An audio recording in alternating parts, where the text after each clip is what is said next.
All right, this week I want to really challenge you, and I'm really challenging myself with this one too. I want you to think right now about that thing that you are capable of doing, but you aren't doing it. You're stalling, playing small, waiting for the perfect time. There could be many reasons why you aren't writing the book, writing the music, starting the podcast or the YouTube channel, getting in the shape you want to get in, creating the art. I could go on and on. And for some of us, it could be several things. ADHDers are smart, multi passionate, gifted people. But if you are being honest with yourself, you know that you are leaving potential untapped. I've touched on the subject before because I've worked with so many people that knew this, and that's why they sought coaching. I've been very blessed to help guide people to start their own projects.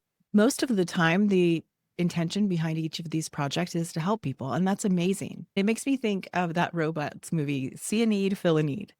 Often, the main underlying reason people aren't getting started is because they're scared. They're afraid of being judged. And isn't that the point, though? To create and to put into the world and for it to be judged? I mean, you're going to be judged anyway. You're getting judged every day. Let's just get that out of the way right now. And most people will judge you positively. I like to joke with clients that worry about negative judgment that some people are not going to like your face, meaning they will dislike you for the most ridiculous reasons. But they are not your people. Your people are waiting for you. I actually love when I get negative comments. It doesn't happen very often. I think mainly because I'm the kind of person that's just going to move on if I don't like something. And that's what I get back in the world. But sometimes I get people that will take time in their day to say something negative, and I always just smile because I borrow my mentor's belief that when you start getting haters, you're making it. Enough people are paying attention that your odds of negative judgment have increased. Next after fear is disorganization. This comes in many forms. Perhaps your time management isn't under control, so you can't find the time to work on the things you want to work on. Maybe you're overwhelmed already because life feels chaotic and taking on one more project doesn't feel doable. Time is passing anyway, and you can't get it back. And I don't want that to make you feel anxious, but I want it to give you pause. Think of that last great thing you did that you sat on for 2 years. I did that with my podcast. I fully intended to start for 2, possibly more years. And I would tell my coaches, I would tell my friends that I was going to do it, but I didn't. Why? For all the reasons I already stated, plus the fear of the unknown. I'd never done it before. How do I even start?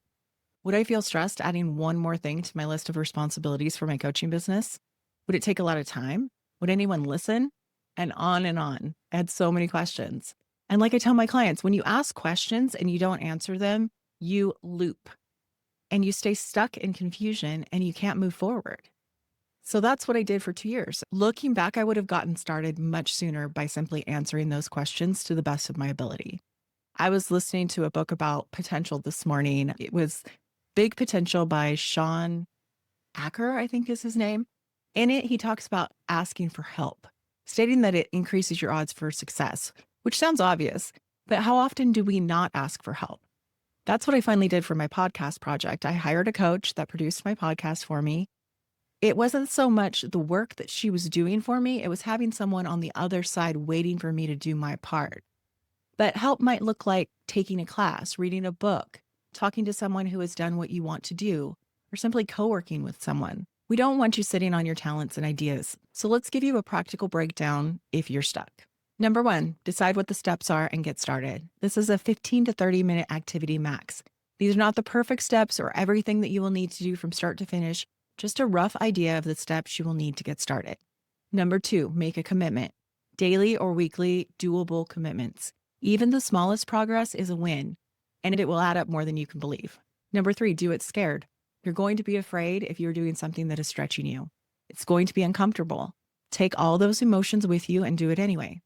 Number 4, track your behavior. This will look different for different people. A list, a calendar, a card, a post-it, a tracker, a spreadsheet, something that makes it clear whether you are keeping your commitment or not. And if you're not, get curious. Why not? What's getting in the way? Number 5, review, revise, and recommit. Your journey will not be perfect. That is practically guaranteed. Review is looking at your tracked behavior and progress on your project. Revise is deciding what, if anything, needs changed. And recommit is in the name. Don't let very much time go by. I recommend you doing this weekly. If you lose a week, it's really easier to get back on track than when you lose a month. And that's really more about your emotions than anything. If you're like most of us and you have a hard time doing things for yourself, remember what I said before. People are waiting for you. The people your talents will touch, the people you will help or inspire, the people that will simply feel your energy because you're so proud of yourself for no longer sitting on something that's in your heart to do. Now, speaking of heart, this is one that really comes from the heart. I was on vacation and I was inspired to stop what I was doing and get down all my thoughts on this subject. I really hope that this inspires you to get started today. I would love to know what this is for you. What is that that's inside of you that needs to be out in the world? If you're catching this on YouTube, let me know in the comments. If you're on the podcast, go to the website, www.learntothrivewithadhd.com, and pick your favorite social to get in touch with me. I want to hear what magic you're going to make happen. So I will see you guys next week.